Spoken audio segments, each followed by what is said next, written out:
Bonjour, ce samedi 13 avril, au saut du lit, j'ai une pensée pour les motards.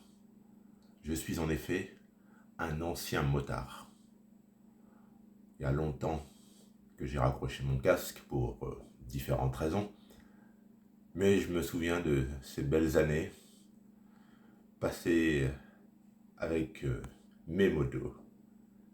Et dans 2 jours, le lundi 15 avril, c'est une date fatidique, c'est l'entrée en vigueur du contrôle technique pour les possesseurs de motos. Alors, on va regarder ça en détail. Alors, les premiers véhicules à passer au contrôle sont ceux immatriculés avant le 1er janvier 2017. Ça concerne tous les véhicules de catégorie L. Alors, cette histoire de contrôle technique pour les motos, c'est une vieille histoire. C'est une directive européenne de 2014. Ça commence à dater. Et dans un premier temps, il y avait eu en France un décret pris par le gouvernement en 2021. Et puis finalement, ça avait été enterré pour un peu calmer les esprits parce que beaucoup de personnes sont opposées à ce contrôle technique des motos. Et puis, c'est revenu sur le devant de la scène, puisque je le répète, c'est une directive européenne. N'oublions pas que nous votons dans 2 mois pour les élections européennes. Et il faut bien prendre conscience de ça. Beaucoup de lois qui s'appliquent en France sont en fait des directives européennes.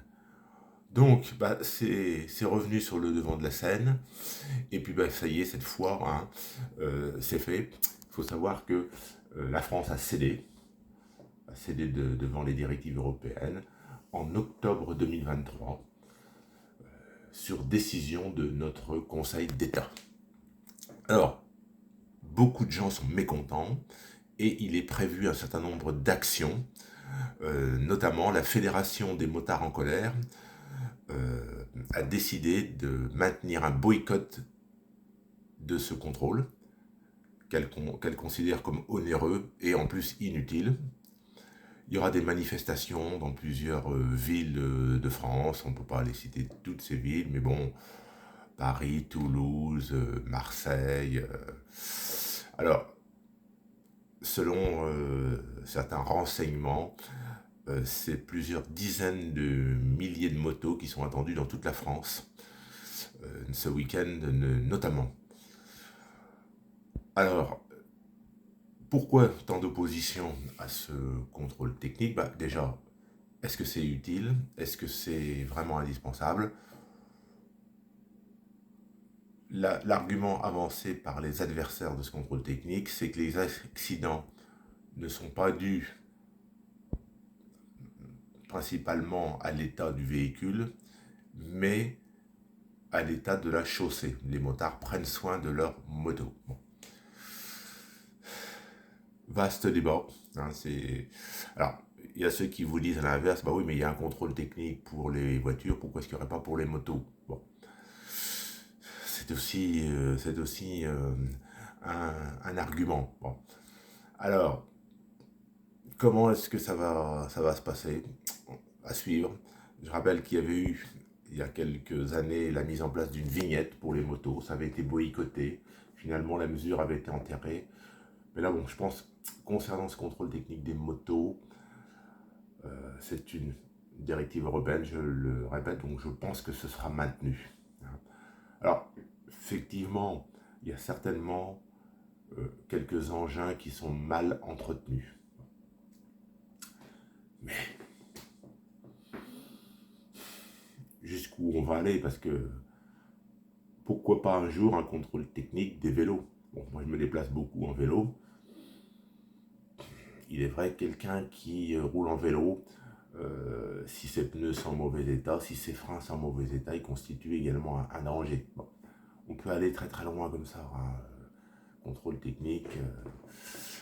Bon, mais en tout cas, il faut se souvenir que lundi 15 avril 2024, mise en application du contrôle technique des 2 roues.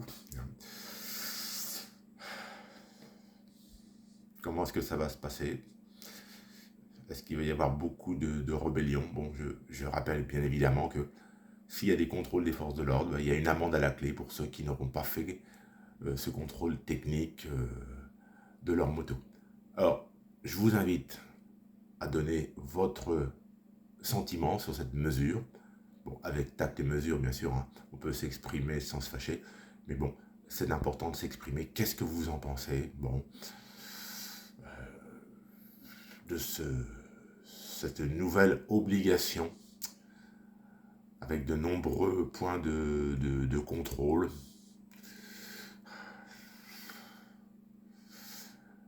78 points de contrôle.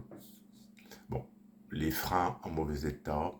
On parle également de guidon flou, de fuite d'huile, de pneus lisses. Donc 87 défaillances majeures qui impliqueront une contre-visite. C'est-à-dire revenir dans un délai maximum de 2 mois, suivant le contrôle technique, avec le véhicule réparé. Alors, il est prévu d'autres contrôles à l'été 2025 qui concerneront le contrôle du bruit et aussi le fait de vérifier si le véhicule est correctement bridé. Et là, on pense notamment au scooter.